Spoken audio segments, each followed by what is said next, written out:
যে মা জামাতুকুম লিরাগবাতিন ওয়া রাহাবাতিন, আমি তোমাদেরকে বসতে বলিনি জাহান্নামের ভয় দেখাবো এই জন্য, আর জান্নাতের প্রতি আগ্রহী করব এই জন্য বসতে বলিনি। আমি আসলে বসতে বলেছি আন্না তামিমাত দারি কানা রাজুলান নাসরানিয়ান ফাজাও আসলামা ওয়া হাদাসানি হাদিসান কুনতু উহাদ্দিসুকুম আন মাসিহিদ দাজ্জাল। তামিম দারি একটা খ্রিস্টান মানুষ এসেছে, ইসলাম গ্রহণ করেছে। ও দাজ্জালের কাহিনী বলছে, যে কাহিনী আমি তোমাদের সামনে বলি। ও বলছে যে রাকেবনা ফি সাফিনাতিন বাহারিয়াতিন মা সালাসিনা রাজুলান মিন লাকমা জোজাম, আমরা লাখম এবং জোজামের বংশের 70 জন মানুষ স্টিমারে উঠেছিলাম। ফালাইবাবেনাল মাউজ ফিল বাহারে সাহারান, 1 মাস যাবৎ স্টিমার আমাদেরকে নিয়ে খেললো। কোন দিকে যে নৌকা গেল তা আমরা বুঝতে পারলাম না। ঝড় বৃষ্টি অন্ধকার। ফারফাইয়ালা জাজিরিতিন হিনা তাগরিবুস শামস, 1 মাস পরে সন্ধ্যার সময় এই স্টিমার এক নদীর কিনারায় গিয়ে লাগলো। ফারাকেবনা ফি আকরাবিস সাফিনা, তখন আমরা ছোট ছোট নৌকায় উঠে বসলাম, এক প্রান্তে যাব সেই জন্য। ফালাকিয়াতনা দাবাতুন আহলাব কাসিরাসা, হঠাৎ একটা প্রাণীর সাথে আমাদের দেখা। তার গায়ে এত লোম, তার গায়ে এত লোম, লোমের কারণে বোঝা যায় না তার কোথায় আছে মুখ আর কোথায় আছে পিছন। এত গায়ে লোম, লোমের কারণে বোঝা যায় না কোথায় আছে মুখ আর কোথায় আছে পিছন। আমরা বললাম মানান্তি তুমি কে? তখনও বলছে আনাল জাসাসা, আমি হচ্ছে সিআইডি। তো আমরা ভয় পেয়ে গেলাম, এ শয়তান নাকি। তারপরে আমাদেরকে বলছে ফারফাইলা জাজিরাতিন ফারফাইলা গুরফাতিন ফি রাজুলুন ইস্তাকু ইলাইকুম, তোমরা যাও ওই যে ঘরে, ওখানে একটা লোক আছে যে তোমাদেরকে দেখার জন্য ব্যস্ত হয়ে গেছে। আমরা দৌড়িয়ে সেই ঘরে গেলাম। আল্লাহুস সামাদ, সেখানে দেখি একটা মানুষ, এত বড় মানুষ, মা রাইতো ইনসানান আজিমান কাত্ত, এত বড় মানুষ জিন্দেগিতে আমরা কোনোদিন দেখিনি। দেখি তার হাত এবং পাকে তার কাঁধের সাথে লোহার জিঞ্জির দিয়ে বাঁধা আছে। এসব্যমায়না সামায়ল আরজে, লাফ দিয়ে আকাশে উঠে যাচ্ছে, আবার নিচে পড়ছে, আবার লাফ দিয়ে আকাশে উঠে যাচ্ছে। অবাক হয়ে গেলাম। আমরা বললাম মানান্তা তুমি কে? তখন বলছে যে আন্তুম কাদার তুমনি পাক বেরেন মানতুম, আরে আমি কে সেটা তো তোমরা জেনেই যাবা, তোমরা বলো তোমরা কারা। তা আমরা বললাম যে আরবের মানুষ, আমরা একটা নৌকায় উঠেছিলাম 30 জন মানুষ, ঝড় বৃষ্টিতে নৌকা আমাদের 1 মাস নিয়ে খেললো। আমরা বুঝতে পারলাম না কোথায় গেলাম। সন্ধ্যার সময় এক প্রান্তে আসলাম, ছোট নৌকায় উঠে এক প্রাণীর সাথে দেখা, তার গায়ে খুব লোম, মুখ বোঝা যায় না কোথায়, পিছন বোঝা যায় না কোথায়। আমরা জিজ্ঞাসা করলাম তুমি কে? বলল যে আমি গোয়েন্দা সিআইডি। তারপরে বলল যে ওই ঘরের দিকে যাও, সেই ঘরে একটা লোক আছে, সে তোমাদের দেখার জন্য ব্যস্ত হয়ে গেছে, তাই আমরা আসলাম। আচ্ছা ঠিক আছে, তোমরা আরবের মানুষ বুঝেছি আমি, তোমরা একটু বলো তো ইরাকে একটা বাইসান নামে গ্রামে খেজুর গাছ ছিল, সেই খেজুর গাছটা কি আছে? তাতে কি খেজুর ধরে? আমরা বললাম হ্যাঁ, সেই খেজুর গাছ আছে, সেই খেজুরের গাছে খেজুর ধরে। আচ্ছা ঠিক আছে, তারপরে তোমরা বলো তো ইরাকে একটা জোগার নামে পুকুর ছিল, আর বহায়রাতিন তাবারিয়া, একটা বিল ছিল, জলা বিল, সে বিলে কি পানি আছে? এলাকার লোক কি সেখান থেকে পানি উঠায়? আমরা বললাম হ্যাঁ, সেই বিলে পানি আছে, এলাকার লোক সেখান থেকে পানি উঠিয়ে জমি চাষ করে।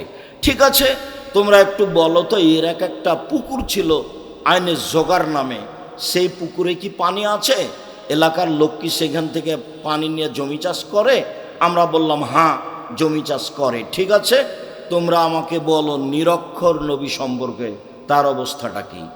আমাদের নবী ছিলেন নিরক্ষর। আমাদের নবী কোনটা আলিফ, কোনটা বা, কোনটা আইন, কোনটা গাইনটা চিনতেন না, অক্ষর চিনতেন না, কোনো শিক্ষক জীবনে ছিল না তার, কাজেই তিনি অক্ষর চিনতেন না। তো এখন এ বলছে নিরক্ষর নবী সম্পর্কে বলো।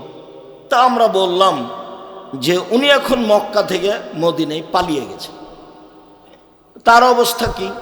তার অবস্থা এখন বালতি, তার অবস্থা বালতি মানে ইদারা তো আমরা খুব ভালো বুঝি, ইদারা কুয়া কুমা, তো সেখানে বালতি দিয়ে আমরা পানি উঠাই, একজন রেখে চলে যায়, আর একজন আসে বালতি টেনে পানি উঠাই, তো বালতি একবার ওর হাতে, বালতি একবার আমার হাতে। তো মোহাম্মদের অবস্থা এখন বালতি। কিভাবে? ও বদরের যুদ্ধে জয়ী হয়েছে, ওহুদের যুদ্ধে পরাজয় হয়েছে, ওর অবস্থা এখন বালতি। আচ্ছা ঠিক আছে, আমি তোমাদের বলে দিই একটা কথা, পৃথিবীবাসীর জন্য উচিত তাকে মেনে নেওয়া, পৃথিবীবাসীর জন্য উচিত তাকে মেনে নেওয়া, পৃথিবীবাসীর জন্য উচিত তার অনুসরণ করা। এবার আমি বলি, আমি কে? আমি হচ্ছি দাজ্জাল, যে লাফ দিয়ে আকাশে উঠে যাচ্ছে, নিচে পড়ছে, এ হলো দাজ্জাল, যাকে লোহার শিকল দিয়ে বাঁধা আছে।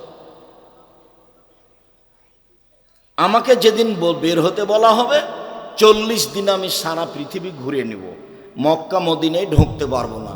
ইচ্ছা করলেই ফেরেশতারা রাস্তায় গেটে পাহারা দিচ্ছে খোলা তরবারি নিয়ে, তারা আমাকে হত্যা করবে। এরপরে আল্লাহ রসুলের হাতে একটা লাঠি ছিল, উনি বলেন হাজিহি তাইবা, এটাই মদিনা, হাজিহি তাইবা, এটাই মদিনা, মানে এই মদিনায় দাজ্জাল প্রবেশ করতে পারবে না। তো আমি হাদিসটা সংক্ষিপ্ত শুধু সারমর্ম পেশ করলাম। একটা কথা বলতে গিয়ে আল্লাহ রসুল দাজ্জালের কথাটা বলবেন, সেই জন্য সাহাবীকে বসতে বললেন। অনুরোধ থাকছে, দয়া করে আপনি আমাকে কোনো কাজ দেখাবেন না, আমি আপনার জন্য এসেছি। এটা চাঁপাইনবাবগঞ্জ। মানুষের সংকীর্ণতা আমার উপরে আছে, এটা আমার কষ্ট। কেন আছে তা আমি জানি না, আমি সব জানি এ কথা নয়, তবে কোরআন হাদিস আমি ভালো বুঝি, আলহামদুলিল্লাহ, এইটা কথা আমার। এবং আমার জীবন ফতোয়ার সাথে সম্পৃক্ত। আমি 26 বছর থেকে ফতোয়া লিখি, শরীয়ত গবেষণা করি। আপনার বিদ্যা অনেক বেশি, এটাই আমি স্বীকৃতি দিই, তবে আমি শরীয়ত তদন্ত করি, এটা আমি করি, কাজে আমি বুঝি, আলহামদুলিল্লাহ ভালো। আমি আপনাকে সঠিক ধর্ম দিতে পারবো, এতে আমার বিশ্বাস। আমি 90 সাল থেকে নিয়ে এখন পর্যন্ত জাতির সামনে অপ্রয়োজনীয় বাক্য বলেছি, এটা আমার কাছে ধরা পড়েনি। আমি কোনোদিন দেশ নিয়ে, সরকার নিয়ে কথা বলি না, আমি কোনোদিন দল মাঝাব নিয়ে কথা বলি না। আমি বলেছি জাতিকে, জাতির যদি রাস্তাঘাট করে দিতে না পারি, জাতির যদি স্কুল কলেজ করে দিতে না পারি, জাতিকে চূড়ান্ত সঠিক ধর্ম দিতে পারবো ইনশাআল্লাহ। ধর্মের ব্যাপারে জাতিকে ফাঁকি দিয়ে পরকাল হারাতে রাজি নই, ইনিয়ে বিনিয়ে কথা বলতে আমি রাজি নই। আপনাকে ধর্মের নামে ফাঁকি দিয়ে এই করলে, এই বললে, এই করলে এই হবে, এই করলে এই হবে, এরকম আমি বলতে রাজি নই। আমাদের দেবীনগরের এক মাওলানা, এক লোক আমাদের সম্পর্কে ভাই হয়, আমাকে বলছে যে রাত্রে তাফসির শুনতে গেছিলাম সুলতানগঞ্জ গোদাগাড়ি, সেই যে তাফসির করলো, কি যে তাফসির করলো, জীবনে এরকম তাফসির শুনিনি। তা আমি বললাম, ভাইজান কি তাফসির করলো, তোরা ওগুলো জানিস না? আচ্ছা ঠিক আছে, জানি না, একটু বলেন না কি তাফসির করলো। আরে তোরা ওই তাফসিরই জানিস না, কি বলবো, বলেন না। তো চাপাচাপিতে বললো যে শোন, তাফসির করলো যেটা জিন্দেগিতে শুনিসনি। কি তাফসির? যে আদম আলাইহিস সালাম ঘুম থেকে উঠে দেখছেন একজন সুন্দরী নারী পাশে। তো এবার আদম আলাইহিস সালাম যেহেতু মানুষ, হাত বাড়ালছেন সুন্দরী মহিলার দিকে, তখন ফেরেশতা বলছেন থামেন। তো আদম আলাইহিস সালাম বলছেন কেন? তো ফেরেশতা বলছেন মোহর দিতে হবে। তখন আদম আলাইহিস সালাম বলছেন মোহর আবার কি? তখন ফেরেশতা বলছেন মুহাম্মদ সাল্লাল্লাহু আলাইহি সাল্লামের উপরে 1000 বার দরুদ পড়ে দিতে হবে। তা আমি বললাম, ভাইজান মুফাসসিরকে 160 লাঠি পিটাতে হবে। আমি আব্দুর রাজ্জাক বলছি, আমার মরা পর্যন্ত সময় থাকলো, এবং কিয়ামত পর্যন্ত এই তাফসির সত্যায়ন করা যাবে না। কেন? পৃথিবীতে সবচেয়ে বড় শিক্ষিত মানুষ আদম আলাইহিস সালাম। আদম আলাইহিস সালামের মতো পৃথিবীতে শিক্ষিত মানুষকে জন্ম নেবে না, নিবে কি করে? আল্লাহ তো তাকে সব কিছু শিখিয়ে দিয়েছেন, দিয়ে বলছেন যে বলো এটা কি। ফেরেশতাকে বলছে বলো তো এটা কি। ফেরেশতা বলছে এটা তো আমি জানি না। বলছে আদম বলো, বলে এটা বোতল। না, আগে জানিয়ে দেওয়া হয়েছে। এখন ফেরেশতার সামনে বলছে, বলো তো ফেরেশতা এটা কি? বলে এটা তো জানি না। বলছে আদম তুমি বলো। বলে এটা ডিম। তো আদমকে তো আল্লাহ সব কিছু শিখিয়ে দিয়েছেন, ওটা কোরআন মাজিদের আয়াত। এখন যিনি পৃথিবীতে সবচেয়ে বড় শিক্ষিত মানুষ, যাকে আল্লাহ সব কিছু শিখিয়ে দিলেন, তিনি এইটুকু শিখলেন না যে বউ কিভাবে হালাল করতে হবে। ধর্ম কি পাগল হয়ে গেছে? ধর্ম কি রাজশাহী চাঁপাইনবাবগঞ্জের হাওয়াই লাড্ডু? दोनों हाथ में लड्डू हो, चाहे उसको छोड़ दे चाहे उसको खा ले, ভুল হিসাব। ওকে 160 লাঠি পিটাতে হবে, এটাই চূড়ান্ত। আমি আব্দুর রাজ্জাক জিম্মেদার। জাতির যদি রাস্তাঘাট করে দিতে না পারি, জাতির যদি স্কুল কলেজ করে দিতে না পারি, জাতিকে চূড়ান্ত সঠিক ধর্ম দিতে পারবো ইনশাআল্লাহ। ধর্মের ব্যাপারে জাতিকে ফাঁকি দিয়ে পরকাল হারাতে রাজি নই। বিকৃত ধর্ম জাতির কাছে পেশ করতে রাজি নই। এটা চাঁপাইনবাবগঞ্জ আমার জন্মভূমি জেলা। এই চাঁপাইনবাবগঞ্জ জেলার ঘরে ঘরে যাওয়ার আমার অধিকার আছে। যারা অধিকার খর্ব করার চেষ্টা করছে তাদেরও বিচার হবে, আজ হোক আর কাল হোক। কে সে?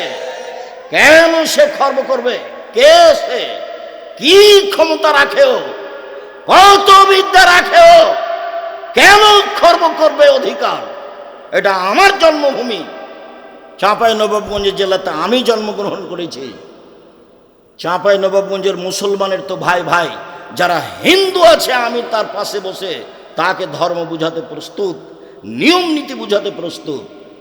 সম্মানিত দিনী ভাই বোন, বলছিলাম সত্য সত্যই।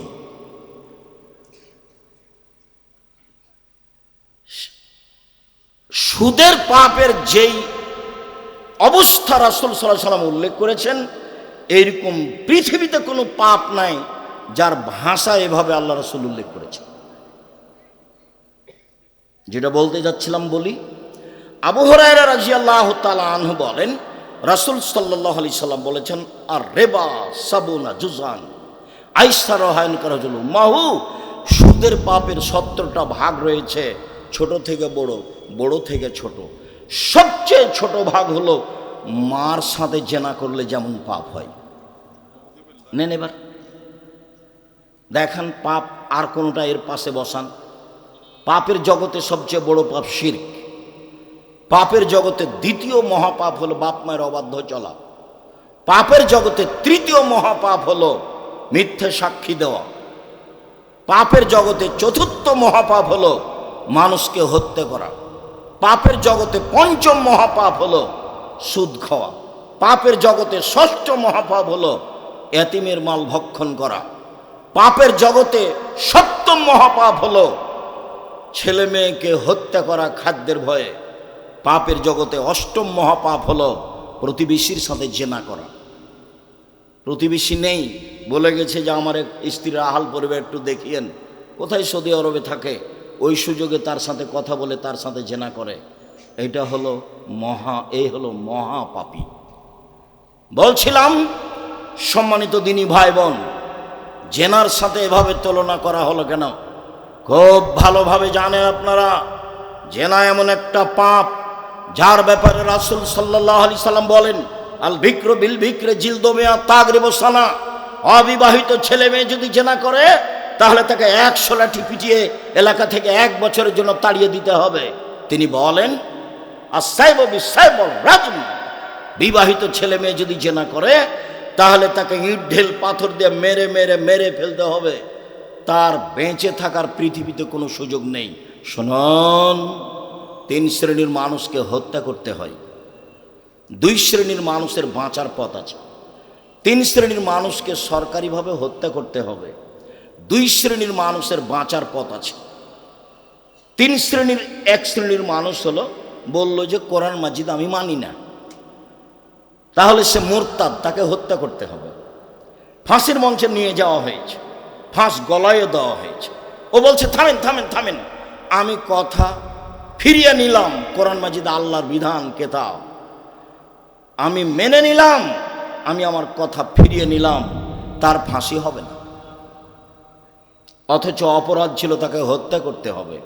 2 কেসাস, আপনি আমাকে হত্যা করেছেন, আমার বাপ মা আপনাকে হত্যা করে নেবে, তার নাম কেসাস। আপনাকে ফাঁসির মঞ্চে নিয়ে যাওয়া হয়েছে, এখন আমার বাপ মা বলছে না না না না ঠিক আছে, আমরা মাফ করে দিলাম, আমরা মাফ করে দিলাম, আমরা কেসাস নিব না, আপনাকে ফাঁসির মঞ্চ থেকে নামিয়ে নিতে হবে, এটাই বিধান। 3, বিবাহ করার পরে জেনা। বিবাহ করার পরে যদি কেউ জেনা করে তাহলে পৃথিবীতে তার বেঁচে থাকার কোনো সুযোগ নেই। ক্ষমা আল্লাহর হাতে, ক্ষমা চাইলে ক্ষমা হতে পারে, সেটা ভিন্ন কথা। মহিলা যখন এসে বলল আল্লাহর নবী আমাকে পবিত্র করেন, তখন আল্লাহ রসুল বলছেন ইরজাই ওয়াস্তাগফিরি ওয়া তুবি ইলাইহি, আরে বাড়ি ফিরে যাও, আল্লাহর কাছে ক্ষমা চাও, তওবা কর, পাপ ক্ষমা হয়ে যাবে। তখন মহিলা বলছে আতুরাদ্দুনি কামার আদাদ্দা মাইজুবনে মালিক, যেভাবে মাইজুবনে মালিকের বিচার করেননি সেইভাবে আমাকে ফিরিয়ে দিতে চাচ্ছেন। অন্না হবলা মিনাজ জেনা, আমার পেটে অবৈধ সন্তান রয়েছে, বিচার করে দিতে হবে, আমি ফিরে যেতে রাজি নই। তখন আল্লাহ রসুল বলছেন আচ্ছা ঠিক আছে, ইরজাই হাত্তা তালেদি, বাড়ি ফিরে যাও, যেদিন সন্তান জন্ম নিবে সেদিন আসছে বিচার করে দেব। মহিলা চলে গেল। মুসলিম গ্রন্থে এসেছে বাচ্চা সবে মাত্র প্রসব হয়েছে, বাচ্চাকে ন্যাকড়াই চাঁপাইনবাবগঞ্জের ভাষায় তেনায় জড়িয়ে নিয়ে চলে এসেছে। জড়িয়ে নিয়ে এসে বলছে দেখেন সন্তান হয়েছে, বিচার করে দেন। আল্লাহ রসুল তো দেখছে অবাক, ঠিক আছে ইরজেই ফরদেই হে হাত্তা তাফতে মি হে, নিয়ে যাও, বাচ্চাকে দুধ খাওয়াও, যেদিন বাচ্চা দুধ ছেড়ে দিবে সেদিন আসছে বিচার করে দেব। মহিলা বাচ্চা নিয়ে চলে গেল, বাচ্চাকে 2 বছর দুধ খাওয়ালো। 2 বছর পরে বিচারালয়ে উপস্থিত, বাচ্চার হাতে এক টুকরা রুটি রয়েছে, রুটি প্রমাণ করে বাচ্চা খাদ্য খেতে পারে। রাসূল সাল্লাল্লাহু আলাইহি সাল্লাম ছেলেটাকে নিয়ে একজন মুসলমানের হাতে দিলেন, বললেন যাও তুমি এই ছেলেটাকে লালন পালন করো। সঙ্গী সাথীকে বললেন সঙ্গী সাথী ইযহাবু বিহা, একে তোমরা মাঠে নিয়ে যাও, অহফিরুল্লাহ সাদরাহা, মাঠে নিয়ে গিয়ে গর্ত খুঁড়ে বুক পর্যন্ত মাটিতে পুঁতে দাও, ফারজে মুহা, চতুর্দিক থেকে ইট ঢেল পাথর মেরে মেরে তাকে বিদায় করো। সাহাবীগণ বলছেন আমরা তাকে মাঠে নিয়ে গেলাম, গর্ত খুঁড়ে বুক পর্যন্ত মাটিতে পুঁতে দিলাম, চতুর্দিক থেকে ইট ঢেল পাথর মারতে লাগলাম। খালিদ বিন ওয়ালিদ বলছেন একটা পাথর আমি তার মুখের উপরে মারলাম, ফাতানাজ্জাহাত দামাল ওয়াজহি খালিদ, পাথরটা মুখে লেগে মুখ ফেটে রক্ত ছিটে খালিদের গায়ে লাগলো। ফাসাবাহা, খালিদ তাকে গালি দিয়ে বলছিলেন ছিছি, একজন জেনাকারিনী মহিলার গায়ের রক্ত আমার গায়ে লাগলো, এমনটা হবে গালি। তখন রাসূল সাল্লাল্লাহু আলাইহি ওয়াসাল্লাম বলেন মানে না খালিদ, খালিদ তুমি গালি দিও না, থামো, লাকাদ তাবাত লাউ তাওবা সাহিবু মাকসিন লা গফিরা লাহু, এই মহিলা এত তওবা করেছে, এই মহিলা আল্লাহর কাছে এত ক্ষমা ভিক্ষে চেয়েছে, এইরকম ক্ষমা যদি বড় থেকে বড় পাপী চায় তবু তার পাপ ক্ষমা করা হবে। খালিদ একে গালি দিও না, এর তোবা যদি মদিনের লোককে ভাগ করে দেওয়া হয় সবার পাপ ক্ষমা হয়ে যাবে। খালিদ একে গালি দিও না। আল্লাহ রাসূল তাকে গালি দিতে নিষেধ করলেন, আর তার পাপ ক্ষমা হয়ে গেছে ঘোষণা করলেন, নিজে জানাজা করলেন, কাফন দাফন করলেন, মানে একেবারে মহিলা এখন নিষ্পাপ। এরপরেও পৃথিবীর সবচেয়ে বড় মানুষ তার শাস্তি মাফ করতে পারলেন না। মুহাম্মদ সাল্লাল্লাহু আলাইহি সাল্লাম নিজেই জিম্মি, তার শরীয়তের কাছে তিনি নিজেই জিম্মি। যদি আমি বুঝাতে না পারি আমার ব্যর্থতা। পৃথিবীর সবচেয়ে বড় মানুষ তাকে রক্ষা করতে পারলেন না, অথচ তিনি জানলেন যে তার পাপ ক্ষমা হয়ে গেছে, দিনের মতো জানলেন যে তার পাপ ক্ষমা হয়ে গেছে, কিন্তু তাকে বাঁচানোর কোনো পথ ঘাট বের করতে পারলেন না। বরং তিনি আফসোস করেছেন যে ওইখানে যদি না আসতো তাহলে তার বিচার হতো না, বেঁচে যেত। মাইজ ইবনে মালিকের ব্যাপারে তাই বলেছেন, বলছিলাম সম্মানিত দিনী ভাই বোন, জেনা মহাপাপ, বিবাহ করার পরে জেনা মহাপাপ। যদি তো রাস্তাঘাটে এখন জেনা স্বাভাবিক ব্যাপার, আল্লাহ রাসূল বলছেন তাহারা জোনা তাহার জাল হেমারে, গাধা যেমন গাধীর সাথে মিলে লজ্জা জানে না, ষাঁড় যেমন গাভীর সাথে মিলে লজ্জা বুঝে না, মানুষ তো এখন খোলা মাঠে জেনা করবে লজ্জা বুঝবে না, যেটা আপনি দিনরাত দেখতে পাচ্ছেন। রাসূল সাল্লাল্লাহু আলাইহি সাল্লাম বলেন আমার উম্মত কয়েকটা জিনিসকে হালাল মনে করবে, তার একটা হলো জেনা। রেশমি কাপড়কে হালাল মনে করবে, বাদ্যযন্ত্রকে হালাল মনে করবে, জেনাকে হালাল মনে করবে আমার উম্মত। আমি মনে করব জেনা মহাপাপ। জেনা মহাপাপ, যার ফলাফল হলো এই, এক, অবিবাহিত ছেলে মেয়ে হলে তাকে 100 লাঠি পিটিয়ে এলাকা থেকে তাড়িয়ে দিতে হবে, বিবাহিত ছেলে মেয়ে হলে তাকে ইট ঢেল পাথর দিয়ে মেরে মেরে মেরে ফেলতে হবে। অন্তত পৃথিবীতে তার বেঁচে থাকার কোনো সুযোগ নেই, কোনো সুযোগই নেই, কোনো পথঘাট দিয়ে তাকে রক্ষা করা যাবে না। রাসূল সাল্লাল্লাহু আলাইহি সাল্লাম বলছেন, কে যদি 1 টাকা সুদ খায় 36 বার জেনা করে যত পাপ হবে, 1 টাকা সুদ খেলে তার চেয়ে বেশি পাপ হবে। সুদ কি জিনিস, যেটা আমার আপনার কাছে কোনো ব্যাপারই নয়, যেটা কিস্তি তোলা স্বাভাবিক ব্যাপার। ব্যাংকে লোন নিয়ে ম্যানেজার সাহেব বাড়ি করেছেন 10 তলা, স্ত্রী ছেলে মেয়ে লিফটে উঠে আর নামে, 350 টাকা তার আইসক্রিম খায়, দিন কাটাচ্ছে খুব খুশিতে। ও কি জানে যে তার জানাজা হবে না? ওর জানাজাই হবে না। যার ঋণ আছে তার জানাজাই হবে না, জানাজাই বাতিল। রাসূল সাল্লাল্লাহু আলাইহি সাল্লাম তার জীবনে প্রত্যেক দিন প্রত্যেক সালাতের শেষে সালাম ফিরার পূর্বে একটা দোয়া পড়তেন। আমাদের চাঁপাইনবাবগঞ্জের লোকেরা প্রায় সেই দোয়াটা জানে, আল্লাহুম্মা ইন্নী আউযু বিকা মিন আযাবি জাহান্নাম ওয়া আউযু বিকা মিন আযাবিল কবর। শেষে আছে আল্লাহুম্মা ইন্নী আউযু বিকা মিনাল মাসামি ওয়াল মাগরাম।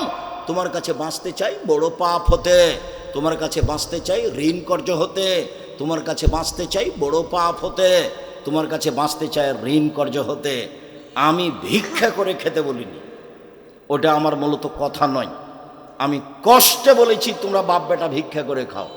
গ্রামে যদি ভিক্ষা না দেয় তাহলে চাঁপাইনবাবগঞ্জ ট্রেন স্টেশনে যাওয়া, গাড়ি গাড়ি ভিক্ষা যাওয়া। কোন সময়তে বলেছি? যখন তোমরা বাপ বেটা যৌতুক নিয়েছো তখন বলেছি। যৌতুক নিলা কেন? যৌতুক কেন নিবা? ভিক্ষা করে খাও। আমি ভিক্ষা করে খেতে বলিনি। আমি চকলেটের ব্যবসা করতে বলেছি, চকলেটের ব্যবসা করতে বলিনি। চকলেটের ব্যবসা বলতে আমি সবচেয়ে কম পয়সার ব্যবসা করতে বলেছি। লোন নেওয়া লাগবে না, উপার্জনের পথ 4টা। 1 দিন মজুরি, সন্ধ্যায় টাকা শেষ। 2 চাকরি, সাধারণত 25 দিনে শেষ, 5 দিন ধার কর্য। 3 জমি চাষ, সমান সমান নইলে লস। 4 ব্যবসা। তখন আল্লাহ রাসূল বলছেন, আত-তাজির আস-সাদুক আল-আমিন মা সিদ্দিক ও শুহাদাল আম্বিয়া। বিচারের মাঠে বিশ্বস্ত ব্যবসায়ীরা নবীদের সাথে থাকবেন। নেই এবার এ আবার কেমন কাজ?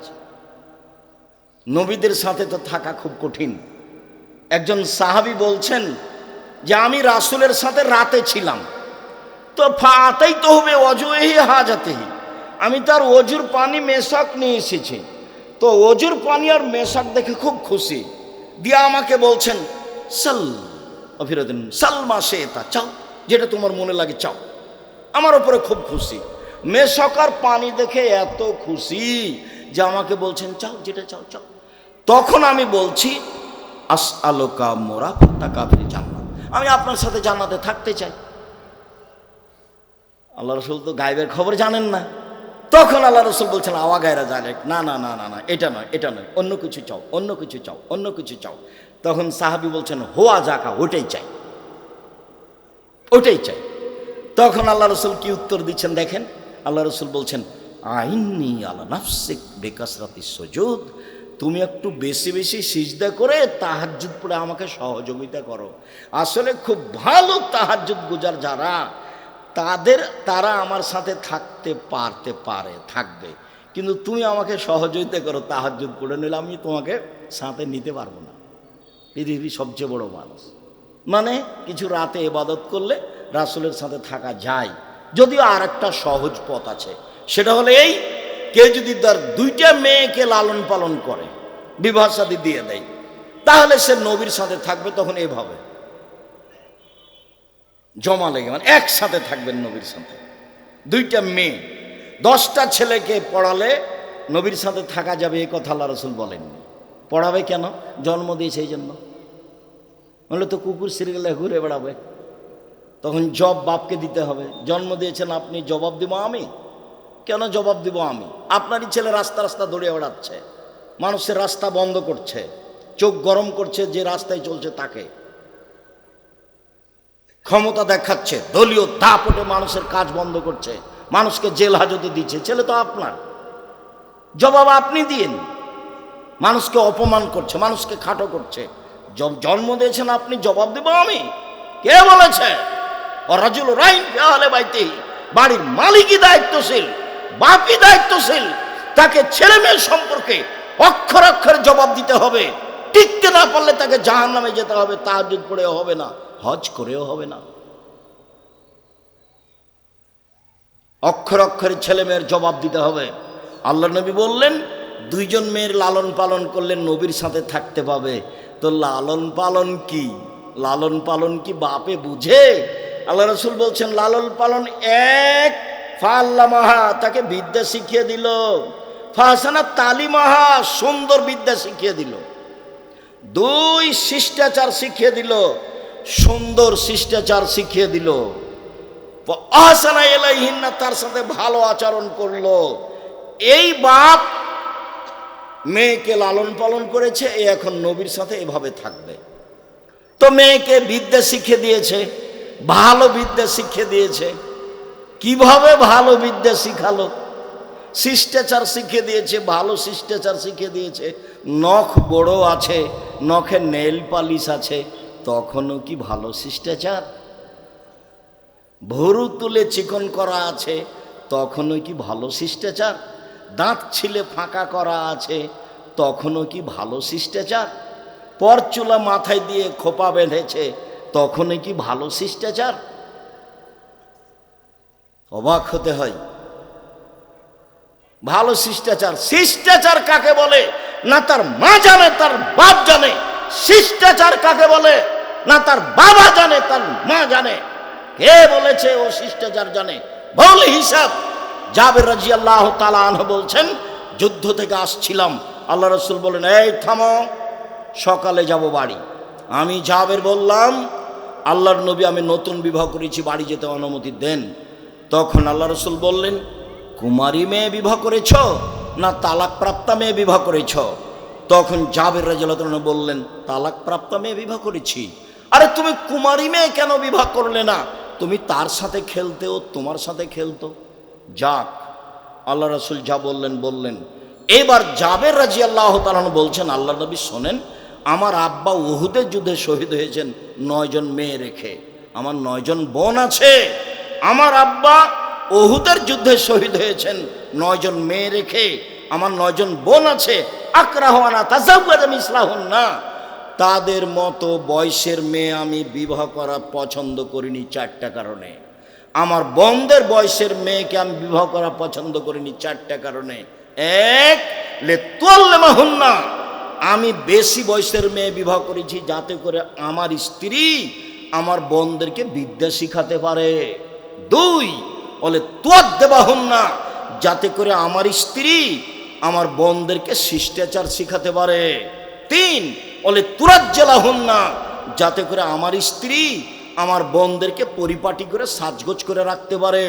4, বলে তাকুমা আলাইহিন্না, যাতে করে আমার স্ত্রী আমার বোনদের পাহারা দিতে পারে। নেন এবার, মার বাপ হলে ছেলে মেয়ের পাহারাদার। তা আপনি জবাব দেন। এই যে এখন বসে আছে, মাথায় কাপড় নেই, জবাব আপনি দেন, কেমন আপনি পাহারাদার? এই ছেলে, চুপ বসে থাকবা, কোনো প্রয়োজন দেখায় না। আপনি আমার দিনী ভাই, আপনাকে আমি খুব সম্মান করি, আর আপনার বাড়ির মানুষ আমি আপনার গ্রামের মানুষ। আপনি আসেননি, ভুল হয়েছে। যে কারণেই আসেননি, আমি চেয়েছি যে কোনো জায়গায় গেলে 10 কিলোমিটার আশেপাশে যারা আসবে সবাই আসবে, এমনকি হিন্দুও আসবে। আমি তার কিছু না কিছু উপকার করবই ইনশাআল্লাহ। কিছু না কিছু আমি উপকার করবই ইনশাআল্লাহ। এই প্রতিজ্ঞা নিয়ে আমি বাড়ি থেকে বের হই। আমি আপনার জন্যই এসেছি। আপনি এখন দোকানে বসে আড্ডা পিটবেন, চা খাবেন, এটা আমার জন্য কষ্টকর। আপনি আপোষে বসে গল্প করবেন এখন, এটা আমার জন্য কষ্টকর, এটা আমি চাইনি। কেন করছেন? বাপ মা আপনাকে শিষ্টাচার শিখায়নি, সেই জন্য আপনি কষ্ট পেলে আমি কি করতে পারি? আমি তো এই কথা বলিনি, এই কথা রাসূল সাল্লাল্লাহু আলাইহি সাল্লামের সামনে হচ্ছে। তার মানে আল্লাহ রাসূল বললেন, মা মানে পাহারাদার, মা মানে ছেলে মেয়েকে শিষ্টাচার শিখাবে। বলো, তোমরাই বলো এটা কোন শিষ্টাচার? ভ্যানিটি ব্যাগ নিয়ে ফ্যাশন বোরখা পরে চাঁপা নবমী শহরে চলে যাচ্ছে কেন? ওর বাপ মরেছে, ওর ভাই মরেছে, ওর বোনের ছেলে মরেছে, ওর ভাইয়ের ছেলে মরেছে, জাতি সব চলে গেছে মাটির নিচে, ওই একাই আছে। ও বাজারে গেল কেন? কেন যাবে? তার শরম হয় না কেন? তার হায়া হয় না কেন? তার লজ্জা হয় না কেন? তার ইতস্তবোধ হয় না কেন? তার মানবতা হয় না কেন? কে শিখাবে তাকে? তার বাপ মা শিখাবে? আমি তো বলিনি এ কথা, এ কথা মোহাম্মদ সাল্লাল্লাহু আলাইহি ওয়াসাল্লাম বলছেন।